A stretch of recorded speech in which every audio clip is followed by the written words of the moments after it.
Hello guys, welcome to our YouTube channel study with M.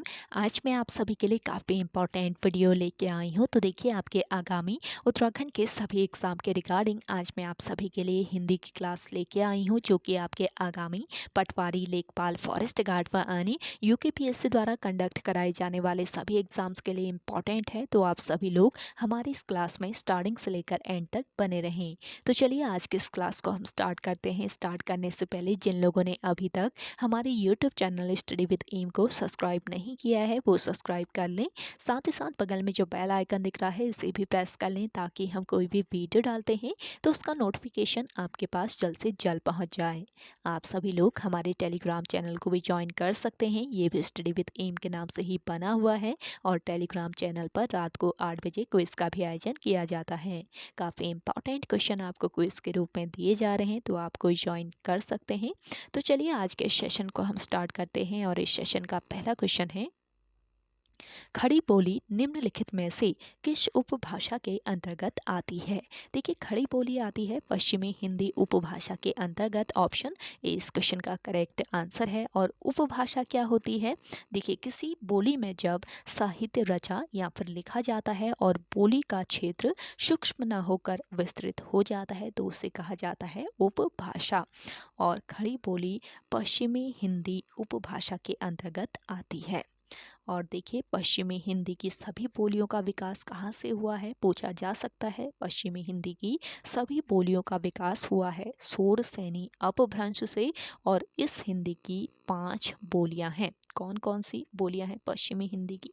पहली है आपकी कौरवी, दूसरी है ब्रिज भाषा, तीसरी है हरियाणवी, चौथी है आपकी बुंदेली और पांचवी है कन्नौजी। 5 बोलियां हैं पश्चिमी हिंदी की, कौरवी, ब्रिज, हरियाणवी, बुंदेली और कन्नौजी। और देखिए, बात करें कौरवी की तो कौरवी को खड़ी बोली भी कहा जाता है, कौरवी या फिर इसे खड़ी बोली भी कहा जाता है। और इस भाषा का मूल नाम था कौरवी और साहित्य भाषा बनने के बाद इसका नाम क्या पड़ा? खड़ी बोली पड़ा था। और खड़ी बोली का अन्य नाम क्या है ये भी आपसे पूछा जा सकता है, तो आपको याद रखना है सर हिंदी खड़ी बोली का अन्य नाम है। और ब्रिज भाषा की बात करें तो पश्चिमी हिंदी की ये प्रमुख बोली है ब्रिज भाषा।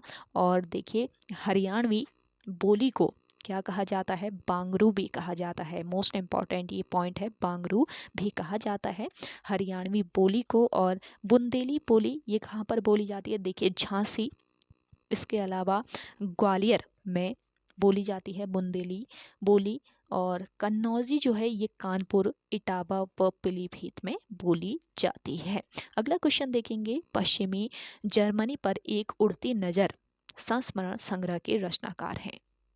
तो देखिए, पश्चिमी जर्मनी पर एक उड़ती नज़र जो कि एक संस्मरण संग्रह है और इसके रचनाकार हैं मनोहर श्याम जोशी। ऑप्शन सी इस क्वेश्चन का करेक्ट आंसर है। देखिए, मनोहर श्याम जोशी, इनके जन्म की अगर हम बात करें तो वर्ष 1933 ईस्वी में इनका जन्म कहाँ पर? अजमेर में हुआ था। और ये मूल रूप से कहाँ के थे? अल्मोड़ा के।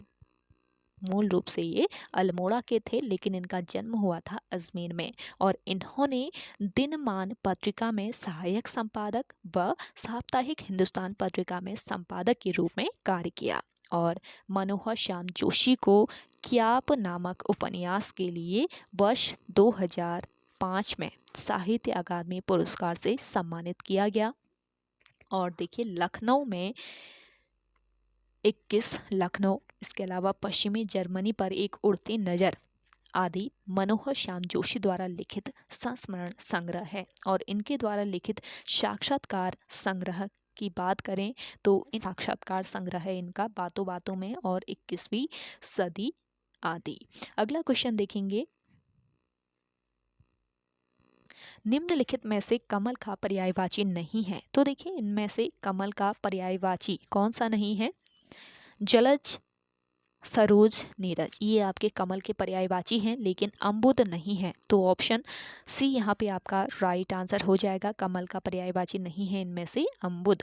अम्बुद के पर्यायवाची कौन कौन से होते हैं? देखिए, धराधर, वारिबाह, वारिधर, बादल, मेघ, घन, जलधर, जलद, वारिद ये सभी अम्बुद के पर्यायवाची हैं। और कमल के पर्यायवाची जलद, सरोज, नीरज, इसके अलावा पदम, नलिन, राजीव, अरविंद, उत्पल और सरसिज, कंज ये सभी कमल के पर्यायवाची होते हैं। अगला क्वेश्चन देखेंगे, काव्य रचना कुकुरमुत्ता के रचनाकार हैं। तो देखिए काव्य रचना कुकुरमुत्ता, इसके रचनाकार बताने हैं कौन है। तो करेक्ट आंसर आपका यहाँ पे क्या हो जाएगा, सूर्यकांत त्रिपाठी निराला। ऑप्शन सी यहाँ पे आपका राइट आंसर है। देखिए सूर्यकांत त्रिपाठी निराला हिंदी में मुक्तक छंद के, किस छंद के, मुक्तक छंद के प्रवर्तक माने जाते हैं। और निराला जी के काव्य संग्रह की अगर हम बात करें तो इनका काव्य संग्रह कौन कौन सा है, देखिए परिमल, इसके अलावा गीतिका, कुकुरमुत्ता, अणिमा, बेला, नए पत्ते, अर्चना, आराधना, तुलसीदास, गीत कुंज, राम की शक्ति पूजा, शिवाजी का पत्र, गर्म पकौड़ी और मास्को डायलॉग्स आदि इनके काव्य संग्रह हैं। इनको आपको याद रखना है। और उपन्यासों की बात करें तो अप्सरा,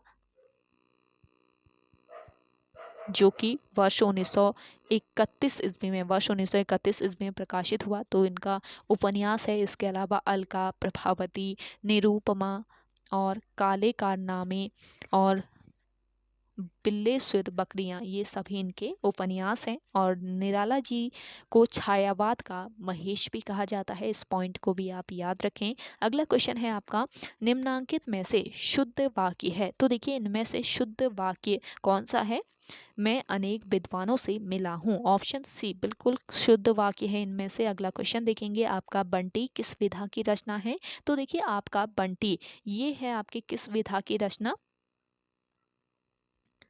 उपन्यास, ये उपन्यास है आपका बंटी। तो ये आपको याद रखना है, आपका बंटी उपन्यास प्रसिद्ध लेखिका मन्नू भंडारी की रचना है। ये उपन्यास किसका है, मन्नू भंडारी का एक उपन्यास है। और यह बाल मनोविज्ञान पर लिखा गया एक बहुचर्चित और कालजयी उपन्यास है। अगला क्वेश्चन देखेंगे,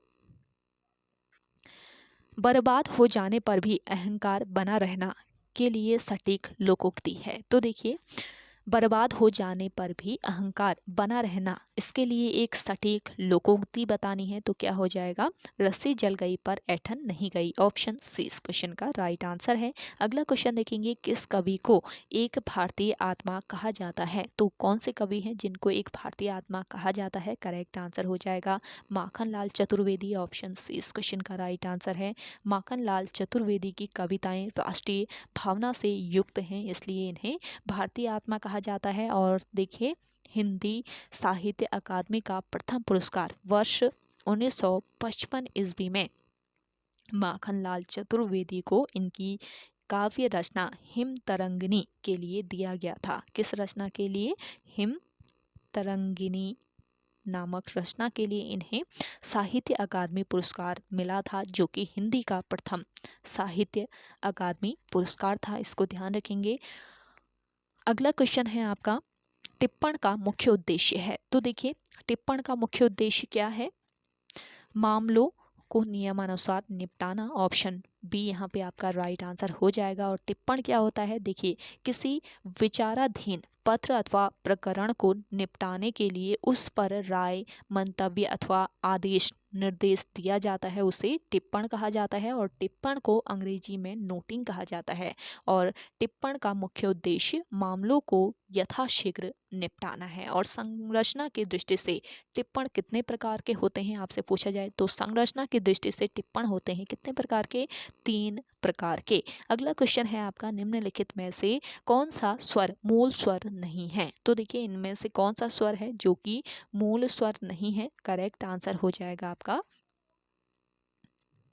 आई। आई जो है ये आपका मूल स्वर नहीं है। और मूल स्वर क्या होते हैं, जिन स्वरों की उत्पत्ति किसी दूसरे स्वरों से नहीं होती है उन्हें कहा जाता है मूल स्वर। ये आपको याद रखना है, जिन स्वरों की उत्पत्ति किसी दूसरे स्वरों से नहीं होती है तो उन्हें मूल स्वर कहा जाता है। और कौन सा इसमें मूल स्वर नहीं है ये बताना था, तो री, ई और अ इसमें मूल स्वर है, लेकिन आई जो है ये मूल स्वर नहीं है। और हिंदी वर्णमाला में कुल मूल स्वरों की संख्या कितनी है, 4 है, इसको ध्यान रखेंगे।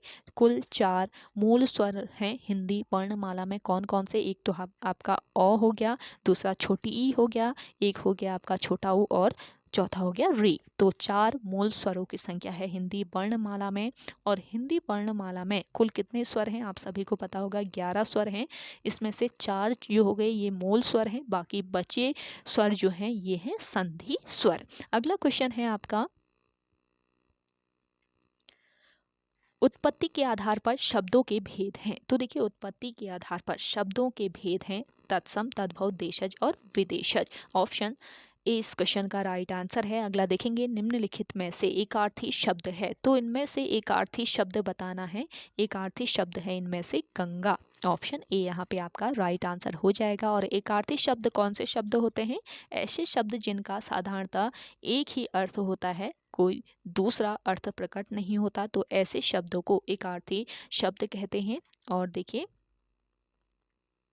व्यक्तिवाचक संज्ञाएं इस प्रकार के शब्दों के अच्छे उदाहरण होते हैं। व्यक्तिवाचक जो संज्ञाएं होते हैं वो एकार्थी शब्दों के अच्छे उदाहरण होते हैं, जैसे कि मनुष्यों के नाम, जैसे कि कमला हो गया, राधा, राम, मोहन। ऐसे ही नदियों के नाम गंगा, सिंधु, ब्रह्मपुत्र, नील। नगरों के नाम, दिनों के नाम, ये मोस्टली एकार्थी शब्द होते हैं, इनको आपको याद रखना है। अगला क्वेश्चन देखेंगे, जो पत्र सरकारी विभागों, संबद्ध अधीनस्थ और स्वायत्त शासी निकायों, विदेशी सरकारों, राज्य सरकारों, स्वैच्छिक संस्थाओं अथवा व्यक्तियों को लिखा जाता है उसे कहते हैं। तो जो पत्र सरकारी विभागों, संबद्ध अधीनस्थ और स्वायत्त शासी निकायों, विदेशी सरकारों, राज्य सरकारों, स्वैच्छिक संस्थाओं अथवा व्यक्तियों को लिखा जाता है उसे कहा जाता है सरकारी पत्र। ऑप्शन बी इस क्वेश्चन का राइट आंसर है। अगला देखेंगे, देवनागरी लिपि अधिकांशतः है। तो देखिए देवनागरी लिपि अधिकांशतः क्या है? वर्णात्मक है। ऑप्शन बी यहाँ पे आपका राइट आंसर हो जाएगा। देखिए देवनागरी लिपि नागरी लिपि के पश्चिमी शाखा की प्रमुख लिपि है, ये आपको याद रखना है। जो आपकी देवनागरी लिपि है ये नागरी लिपि के पश्चिमी शाखा की प्रमुख लिपि है। और देवनागरी लिपि का सर्वप्रथम उल्लेख 8वीं 9वीं शती के गुजराती राजा जयदत्त भट्ट के लेख में मिलता है। और देखिए उत्तर प्रदेश सरकार ने वर्ष 1947 के देवनागरी सुधार समिति का गठन किया। ये देवनागरी से रिलेटेड पॉइंट है, इसको भी आप सभी लोग ध्यान रखेंगे, जो कि काफ़ी इंपॉर्टेंट पॉइंट है। उत्तर प्रदेश सरकार ने वर्ष 1947 में देवनागरी सुधार समिति का गठन किया और इसके अध्यक्ष कौन थे? नरेंद्र देव। नरेंद्र देव इसके अध्यक्ष थे। किसके? उत्तर प्रदेश सरकार ने जो देवनागरी सुधार समिति का गठन किया इसके अध्यक्ष थे नरेंद्र देव।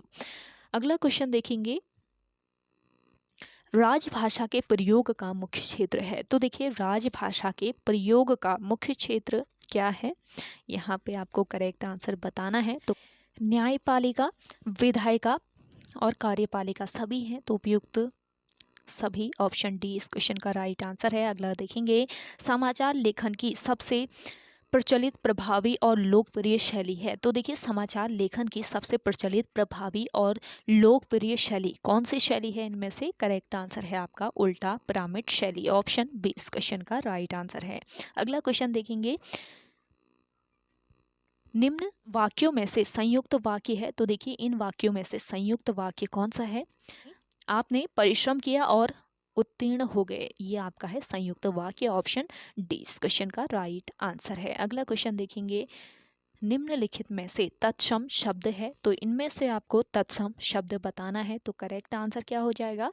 आज्ञा। आज्ञा इसमें से तत्सम शब्द है। अगला क्वेश्चन देखेंगे, निम्नलिखित में शुद्ध शब्द है। तो इनमें से शुद्ध शब्द कौन सा हो जाएगा? करेक्ट आंसर है आपका यहाँ पर अंत्याक्षरी। ऑप्शन डी इस क्वेश्चन का करेक्ट आंसर है। अगला क्वेश्चन है, इत्यादि का संधि विच्छेद है। तो देखिए इत्यादि का संधि विच्छेद क्या होता है? इति धन आदि, यानी कि ऑप्शन ए इस क्वेश्चन का राइट आंसर है। तो ओके गाइस, आज के सेशन में इतना ही। आई होप आप सभी को आज का ये सेशन काफ़ी पसंद आया होगा। अगर आप सभी को आज का ये सेशन पसंद आता है तो इस सेशन को लाइक कीजिएगा, शेयर कीजिए। जिन लोगों ने अभी तक हमारे YouTube channel study with M को सब्सक्राइब नहीं किया है वो सब्सक्राइब कर लें। तो चलिए मिलते हैं एक नेक्स्ट इंटरेस्टिंग वीडियोज़ के साथ, तब तक के लिए धन्यवाद।